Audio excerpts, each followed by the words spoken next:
Քերծվածքակայուն, ջրադիմացկուն եւ հարվածակայուն լամինատների նշված տեսականին ձեռք բերեք իդեալ համակարգի խանութ սրահներից 1 քառակուսի մետրը սկսած ընդամենը 2450 դրամից։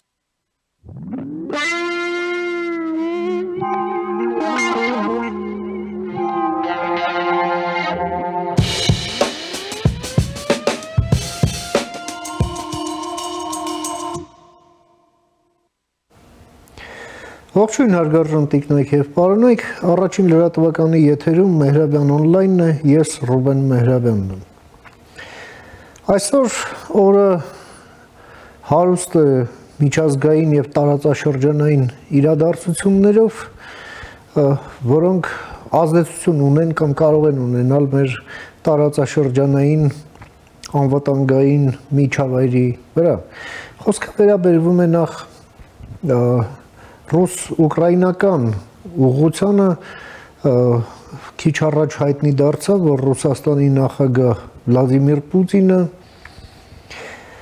մայիսի 7-ից կեսգիշերից սկսած հայտարարել է հումանիստական նկատառումներով զինադադար, որը շարունակվելու է մինչև մայիսի 10-ի 11-ի կեսգիշեր։ Եվ դա պայմանավորված է ըստ այդ հաղորդագրության ֆաշիզմի դեմ հաղթանակի 80-ամյակի այդ Հոբելյանի օրվա խորհրդի հետ, այսպես ասենք, եւ այս ամենը իհարկե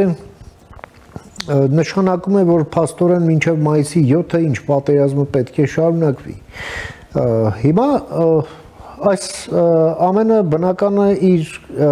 հերթին գեներացնում է թե տեղեկատվական, թե ապատեղեկատվական տարբեր հոսքեր, զուգահեռաբար Իրանի եւ Միացյալ Նահանգների միջև ուրեմն այս բանակցային գործընթացում եւս զարգացումներ կան, ինչպես տեսնում ենք Իսրայելի կողմից մեծ դժգոհություն կա, Իրանն էլ իր հերթին է դժգոհություն հայտնում Իսրայելի այդ դժգոհությունից, ընդհանրապես այդ փիլիսոփայության վերաբերյալ այս պայմանավորվածությունների դատելով տոնայնությունից իրանական կողմի իրանցիները այնուամենայնիվ ձգտում են Միացյալ Նահանգների հետ գալ ընդհանուր կոնսենսուսի, իսկ արտգործնախարար Արաղչին էլ հայտարարում է, որ խոսք է գնում միայն միջուկային հարցի շուրջ, այլ հարց չի քննարկվում, դժվար է ասել դա որքանով է այդպես, այնուամենայնիվ այդ հայտարարությունը կա, եւ զուգահեռաբար Բաքվում մեկնարկել է Իրանի նախագահ Մասուդ Փեզեշքյանի պաշտոնական այցը, այս պահի դրությամբ հայտնի է դարձել, որ փաստաթղթեր են ստորագրվել, հուշագրեր, համաձայնագրեր, երկկողմ եւ ընդհանուր առմամբ, այսպես ասենք, այցն անցնում է դրական եւ մի ուշագրավ հայտարարություն է արել Փեզեշքյանն այն մասին, որ Իրանը ճանաչում է, որ Ղարաբաղը Ադրբեջանի անբաժանելի մասն է, ողջունում է, որ Ադրբեջանը վերականգնել է իր հսկողությունը եւ ընդհանրապես Իրանը կողմ է բոլոր պետությունների տարածքային ամբողջականությանը։ Ահա այս պահին ինչ հայտնի է այդ ամենի այս բոլոր իրադարձությունների հետ կապված։ Փորձենք հասկանալ ինչ է ստացվում արդյունքում այդ համայնապատկերում։ Նաև հայտնի է, որ Հայաստանի վարչապետն է պաշտոնական այցով գտնվում Էստոնիայում եւ նա այսօր իր այցի շրջանակներում այցելել է կոմունիզմի զոհերի հիշատակը խորհրդանշող այդ հուշահամալիրը եւ իր հարգանքի տուրքն է մատուցել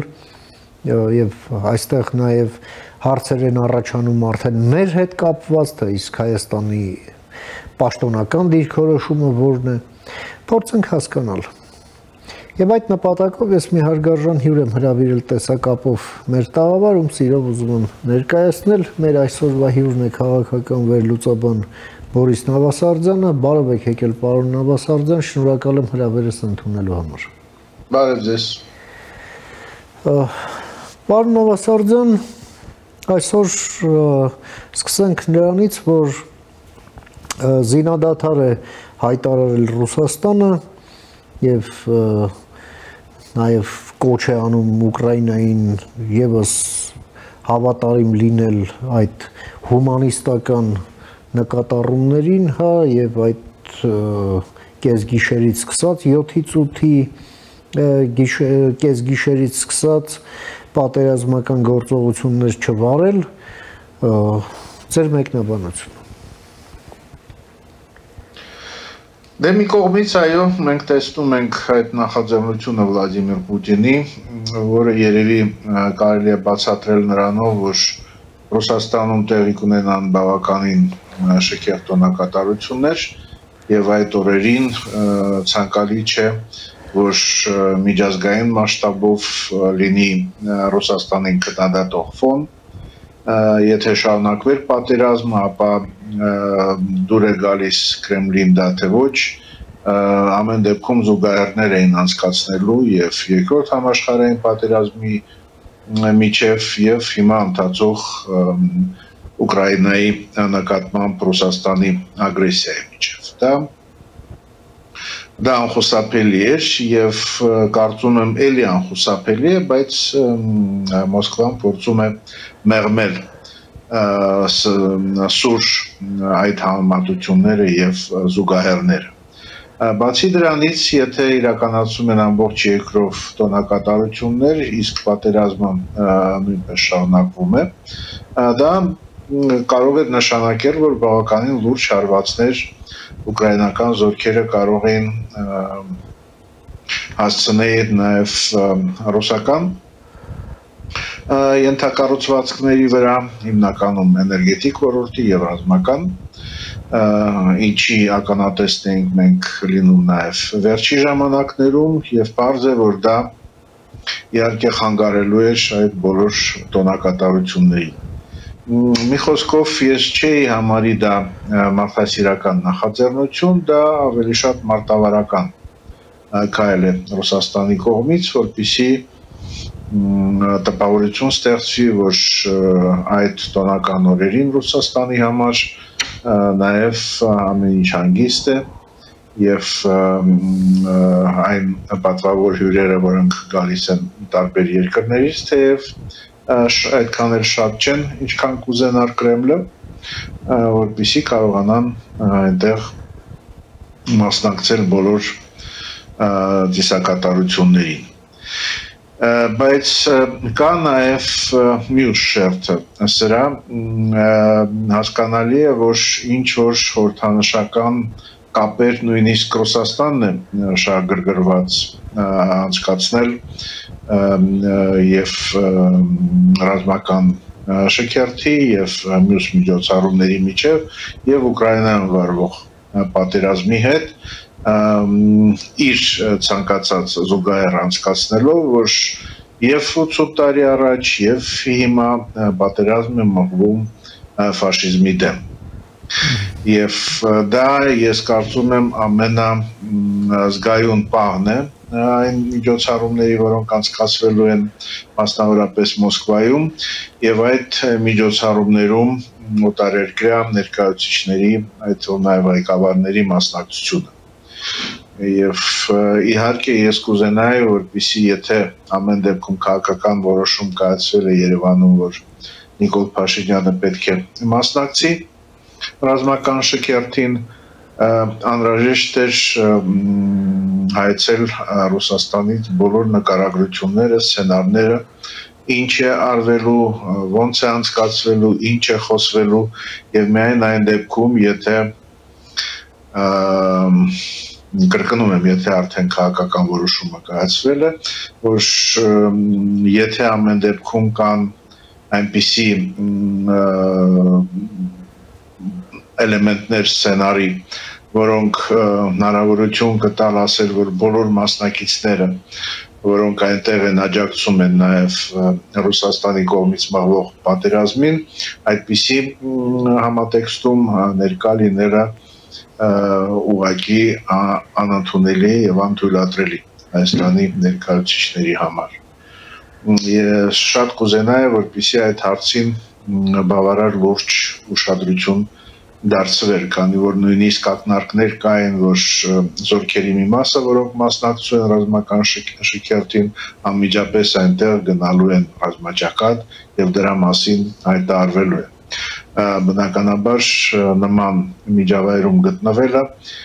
հարիր չէ Հայաստանի նման երկրի համար, նավանդ որ նույնականացվում է Ուկրաինայի դեմ պատերազմը շատերի կողմից, նաև Եվրոպայի դեմ պատերազմի հետ։ Իսի խնդիրներ կան, որոնց արհամարումը ճիշտ չէ լինի։ Մյուս կողմից մենք ծանոթ ենք վերջի հայտարարություններին Ռուսաստանի, որոնք կարելի է մեկնաբանել այնպես, որ ԱՄՆ նախագահ Դոնալդ Թրամփի նախաձեռնությունը խաղաղություն հաստատելու առումով հաջողության չի հասել։ Այսինքն Ռուսաստանի արտաքին գործերի նախարար Սերգեյ Լավրովի հարցազրույցը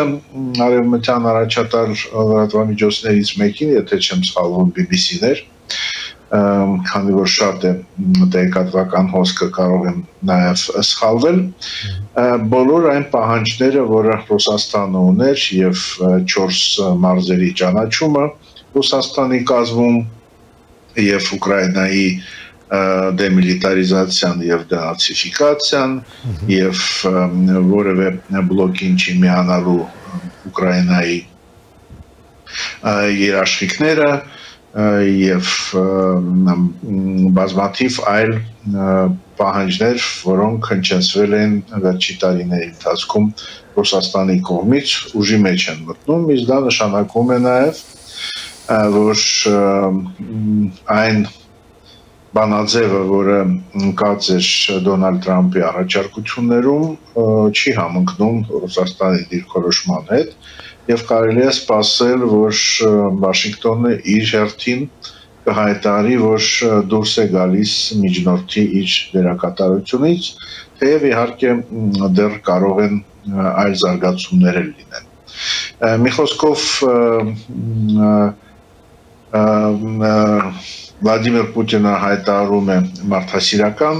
նախաձեռնության մասին, բայց Ուկրաինայի հետ կապված բոլոր պահանջները մնում են ուժի մեջ եւ պարզ է, որ դրանք ոչ Ուկրաինայի, ոչ էլ առաջատար արևմտյան երկրների համար ընդունելի չեն կարող լինել, խոսքը եւ 4 մարզերի մասին է եւ հսկողությունը Ռուսաստանի Զապորոժիայի ատոմային էլեկտրակայանի նկատմամբ խոսքով որևէ ինքնիշխան երկիր անկախ դրանից, որ վարում է ծանր պատերազմ, չի կարող համաձայնել նման առաջարկների եւ մոտեցումների հետ։ Սա Ռուսաստանի մասին եւ Վլադիմիր Պուտինի հայտարարության մասին այսքանը, եթե տեղափոխվենք Ադրբեջան, որտեղ այս ժամերին կատարվում է Իրանի նախագահ Պեզեշքյանի այցը, ապա մենք տեսնում ենք շատ հետաքրքիր կոնֆիգուրացիաների ձևավորում Մերձավոր Արևելքում, մենք տեսնում ենք, որ Իսրայել, ԱՄՆ, Իրան, Թուրքիա, Իսրայել հարաբերություններում բավականին բարդ եւ սուր զարգացումներ են տեղի ունենում եւ այդպես է ստացվում, որ բոլոր այդ ներգրաված երկրների հետ Ադրբեջանը ունի քիչ թե շատ նորմալ հարաբերություններ եւ փաստորեն Ադրբեջանը դիտարկվում է շատերի կողմից որպես երկիր, որպես պետություն, ում միջնորդությունը կարող է օգնել դուրս գալ այս հակասություններից եւ ճգնաժամերից եւ բացի երկկողմանի հարաբերությունների որոշ ադրվակների հստակեցումը Թեհրանի եւ Բաքվի միջեւ, ես կարծում եմ նաեւ այդ տարածաշրջանային խնդիրների եւ մարտահրավերների քննարկելու համար է իր այցը կատարում Իրանի նախագահ։ Եվ մենք արդեն մինչև այդ էլ ականատես էինք նրան, որ Թուրքիայի եւ Իսրայելի հակասությունները փորձում էր Ադրբեջանը հարթել եւ հիմա շատ ավելի մեծ ձևաչափով կարող են լինել բավականին լուրջ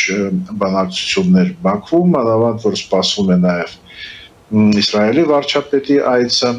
Ադրբեջան, Թուրքիայի նախագահի այցը Ադրբեջան, այսինքն այդ ակտիվությունը քաղաքական туриզմի, եթե կարելի այդպես ասել, Ադրբեջանի տարածքում խոսում է նրա մասին, որ Ադրբեջանը կարողանում է բարձրացնել իր միջազգային եւ տարածաշրջանային կշիռը Դա մի կողմից դրական է, քանի որ եթե հաջողություններ լինեն եւ Իրանի շուրջ չսրվեն հարաբերությունները, մինչև իսկ պատերազմ դա բնականաբար Հայաստանի համար ձեռնտու զարգացում է մեզ այս մեր անմիջապես հարևանությամբ որևէ առճակատում եւ լարվածություն բոլորովին պետք չէ Մյուս կողմից իհարկե այն, որ Ադրբեջանը բարձրացնում է իր միջազգային կշիռը, դա նշանակում է, որ Հայաստանի հետ հարաբերություններում դժվար է ակնկալել Ադրբեջանի կողմից փոխզիջումների միտված վարքագիծ, եւ դա դժվարացնում է բնականաբար Հայաստանի դիվանագիտության քայլերը հայ-ադրբեջանական հարաբերություններում արդեն Ինչ վերաբերում է Պեզեշկյանի հայտարարություններին տարածքային ամբողջականության մասին եւ այն, որ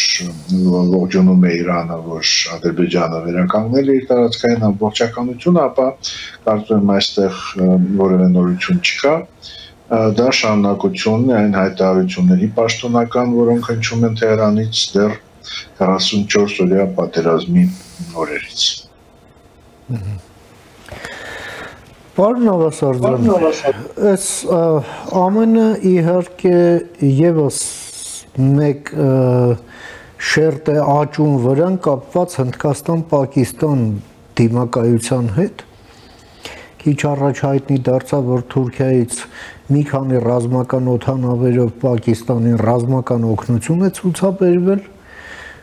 եւ հայտնի է նաեւ, որ Պակիստանն էլ Ադրբեջանի հետ ունի սերտ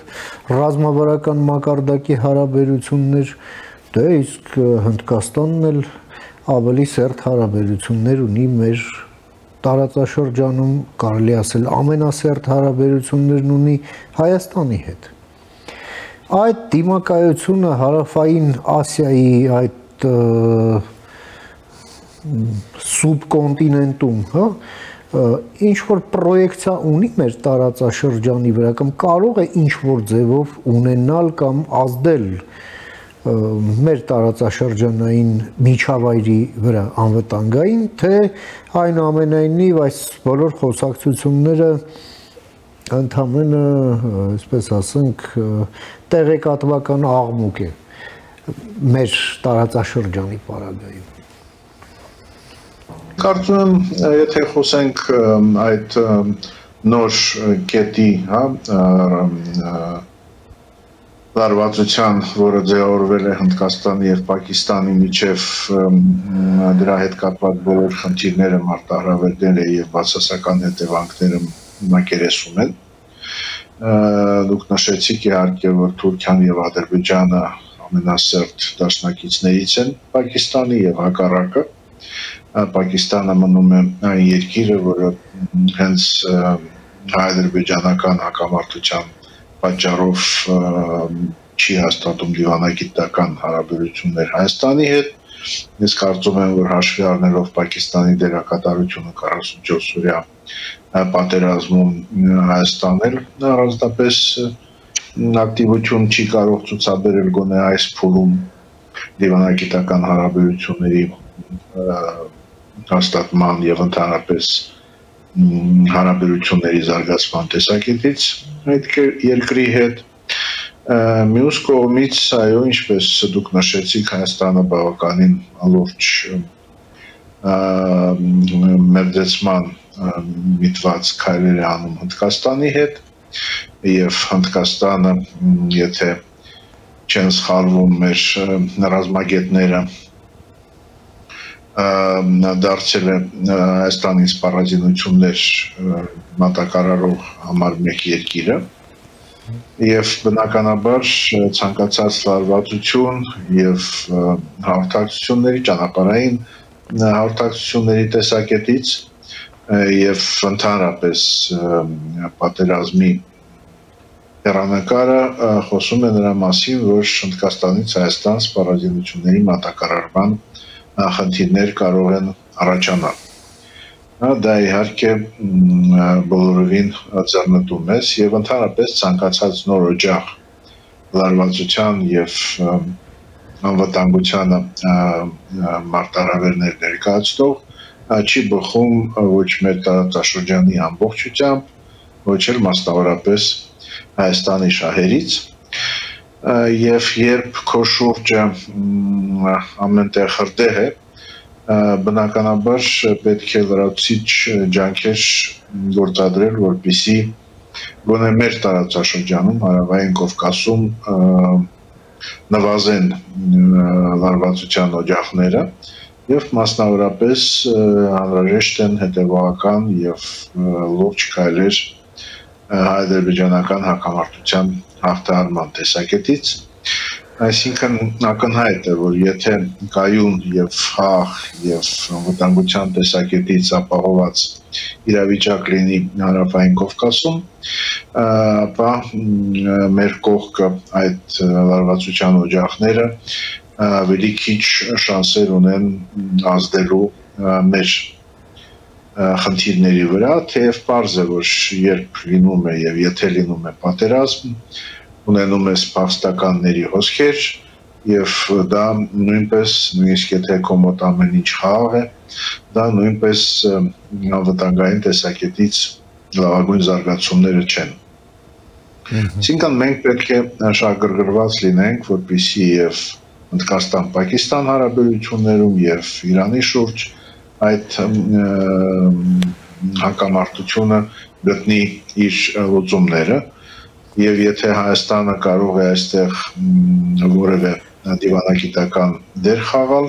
ես կարծում եմ այդ հնարավորությունները պետք է դիտարկել եւ փորձել մտնել գործընթացների մեջ այնտեղ, որտեղ մեր ազդեցությունը կամ մեր խոսքը կամ մեր աջակցությունը կարող է նպաստավորել։ Պարոն Ավասարձյան, Իրանի շուրջ այս զարգացումները նաև ուշագրավ են հետևյալ համատեքստում, որ վերջին ժամանակաշրջանում որոշ շրջանակներ Միացյալ Նահանգներում, նաև Ադրբեջանում, նաև Իսրայելում տարփողում էին մի այսպիսի գաղափար, ըստ որի պետք է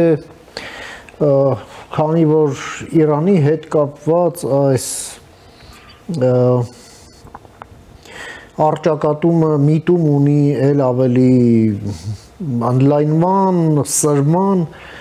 պետք է եռակողմ դաշինք կնքվի Միացյալ Նահանգներ, Իսրայել, Ադրբեջան, Միացյալ Նահանգները պետք է զինեն Ադրբեջանին, Իրանին դիմագրավելու համար, բայց հիմա մենք տեսնում ենք ոչ մի տենց հակաիրանական պոտենցիալ էլ չունի Ադրբեջանը որպես այդպիսին եւ բացի դրանից ցանկություն էլ չունի, ինչը միանգամայն հասկանալի է եւ Իրանի նախագահի այցը Բաքու, այս փաստաթղթերը ստորագրվելիք, նաև այն միտումները, որը մենք տեսնում ենք Միացյալ Նահանգներ-Իրան բանակցություններում, կարծեք թե վկայում են հակառակի մասին, որ կոնֆրոնտացիայի այսպես նախադրյալներ դե գոնե տեսանելի հեռանկարում չենք տեսնում, որքան էլ որ Իսրայելը դժգոհի եւ Ադրբեջանի այդ առաջարկած ծառայությունները կարծեք թե պահանջարկ չեն վայելում։ Ձեր մեկնաբանությունը։ Դե եթե վերլուծում ես ԱՄՆ-ի նոր վարչակազմի 100 օրն է դեռ լրանում, այնպես որ կարելի է նոր համարել, վարչակազմի մոտեցումները համաշխարհային միջազգային իրադարձություններին այնպիսին է, որ այնտեղ բավականին պատրաստ են վարել տնտեսական առևտրային պատերազմներ, բայց ոչ իրական պատերազմներ, հա, եւ մարտական գործողություններում բոլորովին ԱՄՆ-ն այսօր շահագրգռված չէ, նույնիսկ այն դեպքերում, երբ գործը գնում է իր անմիջական եւ շատ մտերիմ դաշնակցի մասին, ինչպիսին Իսրայելն է։ Եվ մենք լսում ենք նաև Իսրայելից նույնիսկ դժգոհություններ, որ ԱՄՆ-ն բավարար հետևողական քայլերի չի գնում, որպեսզի պաշտպանի Իսրայելի շահերը եւ նվազեցնի անվտանգային մարտահրավերները Իսրայելի համար, ավելի կոշտ քաղաքականություն իրականացնելով Իրանի դեմ։ Ամեն դեպքում մենք տեսնում ենք, որ ԱՄՆ-ն այստեղ գերադասում է խաղարարի դեր խաղալ, եւ դա է պատճառը, ինչու ԱՄՆ-ի համար հետաքրքիր է Ադրբեջանը։ Այսինքն Ադրբեջանը հետաքրքիր է ոչ թե այն առումով, որ իրեն պետք է զինել եւ օգտագործել Իրանի դեմ, այլ այն առումով, որ ինչպես ես նշեցի մեր զրույցի սկզբում, Ադրբեջանը այն երկիրն է, որը ունի քիչ թե շատ նորմալ հարաբերություններ այն բոլոր պետությունների հետ, որոնք կարող են ներգրավել այդ առճակատման մեջ եւ Իրանի հետ, թեև կան պահեր, երբ Բալկանին թեժ են լինում հարաբերությունները, բայց ամեն դեպքում ակնհայտ է եւ Իրանի եւ Ադրբեջանի փոխշահագրգռվածությունը բոլոր խնդիրները եւ հակասությունները հարթել։ Եվ Թուրքիայի հետ, եւ արաբական աշխարհի երկրների հետ, եւ Իսրայելի հետ։ Եվ այստեղ կրկնում եմ, ԱՄՆ-ն եթե ունի հետաքրքրություն Ադրբեջանի նկատմամբ, ավելի շատ խաղաղ նախաձեռնություններ առաջ տանելու տեսակետից։ Բացի դրանից ԱՄՆ-ն իհարկե շահագրգռված է, որպեսզի Իսրայելը հնարավորինս անվտանգ եւ ապահով միջավայրում ապրի, եւ այդ տեսակետից ԱՄՆ-ն միշտ աջակցում էր այնպիսի նախաձեռնությանը, ինչպեսին է Աբրահամի համաձայնագրերը, Իսրայելի եւ արաբական աշխարհի կամ մուսուլմանական աշխարհի պետությունների հետ, եւ այստեղ նույնպես Ադրբեջանի ներգրավվածությունը այդ համաձայնագրերի հետ նույնպես դիտարկվում է եւ ԱՄՆ-ում եւ Ադրբեջանում եւ Իսրայելում։ Եվ դա իհարկե պնդում է այն միտքը, որը ես նույնպես ավելի շուտ արտահայտեցի, որ Ադրբեջանի միջազգային կշիռը բարձրանում է կամ գոնե կարող է բարձրանալ եւ Ադրբեջանը փորձում է դա հնարավորինս օգտագործել իր հարաբերությունները խորացնելով Կենտրոնական Ասիայի հետ երկրների հետ, ստորագրելով ընդլայնված ռազմավարական համագործակցության պայմանագիր Չինաստանի հետ, թեև այս վերջինի հետ կապված կարող են լինել դժվարություններ, քանի որ Չինաստանը նույնպես անտարբեր չի կարող լինել Հնդկաստանի եւ Պակիստանի այդ հակամարտության համատեքստում, հաշվի առնելով, որ շատ ավելի սերտ եւ բարեկամական հարաբերություններ ունի Չինաստանը Պակիստանի հետ, քան Հնդկաստանի հետ, եւ նույնիսկ դիտարկում է Հնդկաստանին իր մրցակիցը։ Այստեղ կարող են խնդիրներ առաջանալ Չինաստանի այն ծրագրերի հետ, որոնք միտված են համագործակցությանը եւ միջազգային առևտրի, նկատի ունենք այդ մետաքսի ճանապարհը, որի շուրջ ակտիվացել են խոսակցությունները վերջին շաբաթների ընթացքում եւ կա եւս մեկ հանգամանք այդ արևմուտք Չինաստան կամ ԱՄՆ Չինաստան մրցակցությունում Հնդկաստանը կալվում էր որպես երկիր, որտեղ կարելի է տեղափոխել այն արտադրական հզորությունները, որոնք ժամանակին արևմուտքը տեղադրել էր Չինաստանում։ եւ մրցակցային պատճառներով եւ նաեւ Հնդկաստանում ավելի էժան աշխատուժի արկայության պատճառներով եւ երբ ստեղծվում է այնպիսի սուր լարված իրավիճակներ, ինչպիսին այսօր է, այդ ծրագրի իրականացումը ԱՄՆ-ի կամ հավաքական արևմուտքի կողմից բնականաբար հանդիպելու է դժվարությունների։ Մի խոսքով մենք ականատես ենք բավականին բարդ աշխարհակաղակական զարգացումների, բավականին փոփոխական են այդ զարգացումները եւ նրանց միտումները, եւ դա լրացուցիչ իհարկե դժվարություններ է ստեղծում արտաքին քաղաքականության իրականացման տեսակետից այնպիսի երկրների համար, ինչպիսին Հայաստանն է, որը ցավոք դուրս էր մնացել բավական երկար ժամանակ որևէ այլ խոշոր երկրների հետ լուրջ եւ խորը հարաբերություններից մնալով այսպես ասենք Ռուսաստանի եւ եվրասիական պրոյեկտների ազդեցության տակ, իսկ դրանք այն պրոյեկտներն են, որոնք այսօր շատ հեռու են մայրուղիներից, միջազգային տնտեսական եւ աշխարհակաղակական զարգացումների տեսակետից։ Պարոն Նավասարդյան, եւ ամփոփելով, այնուամենայնիվ Իրանը մենք տեսնում ենք ակնհայտորեն ձգտում է Ադրբեջանի հետ կանխատեսելի հարաբերություններ պահել եւ ըստ այդմ թույլ չտալ, որպեսզի Իսրայելի եւ Ադրբեջանի միջև հարաբերությունները շրջվեն իր դեմ։ Անկախ նրանից այս բանակցային գործընթացն էլ ուր կտանի կամ կտանի թե ոչ, այնուամենայնիվ որպես իր հարևան երկիր Իրանը այդ դիրքավորումը որդեգրել է սկսած 2020 թվականից։ Բայց այնուամենայնիվ Իրանը կարևորում է այն, որ պետք է երկրների տարածքային ամբողջականությունը պահպանվի։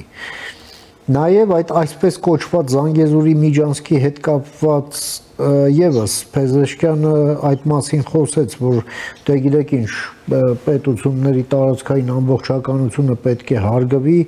իսկ հաղորդակցությունն էլ Ադրբեջանի եւ Նախիջևանի միջև Իրանը տրամադրում է, ինչ եք ուզում, հա, մոտավորապես այսպես։ Ձեր գնահատականը։ Դե այո, որքան էլ մտերիմ լինեն հարաբերությունները եւ որքան էլ հեռանկարներ ունենան Հայաստան-Իրան հարաբերությունները, բնականաբար չեն կարող լինել հարցեր, որտեղ մենք ունենք հակասական շահեր։ Ես կարծում եմ, թեև հասկանում եմ, որ Հայաստանում ոչ բոլորն են կիսում այդ մոտեցումը, որ հաղորդակցությունները, որոնք կարող են անցնել Հայաստանի տարածքով եւ առաջին հերթին Մեղրիի ճանապարհը, անի որ գոնե ինձ համար ակնհայտ է, որ որևէ այլ ուղղությամբ հաղորդակցությունների վերականգնումը եւ ապաշրջապակումը շատ դժվար խնդիր կլինի մինչեւ չաշխատի Մեղրիի ճանապարհը եւ հիմնական խոչընդոտը հանդիսանալու է այդ դեպքում Ադրբեջանի քաղաքականությունը, իսկ Ադրբեջանի տարածքը այսօր ոչռորոշ նշանակություն ունի արևմուտք, արևելք, կենտրոնական Ասիա, Եվրոպա եւ այլն այդ ճանապարհների տեսակետից եւ եթե չի իրականանում Մեղրիի կամ հետաձգվում է Մեղրիի ճանապարհի օգտագործումը, շահագործումը, դա կնշանակի, որ նաեւ խաղաղության եւ կայունության խնդիրը Հարավային Կովկասում նույնպես կարող է հետաձգվել, քանի որ միայն ընդհանուր շահը, տնտեսական եւ այլ, կարող է հիմնական հիմքը դառնալ խաղաղության համար եւ համագործակցության համար մեր տարածաշրջանում։ Այնպես որ սա այն հարցն է, որտեղ երևի Հայաստանը պետք է ավելի պրոակտիվ քաղաքականություն վարի եւ որքանով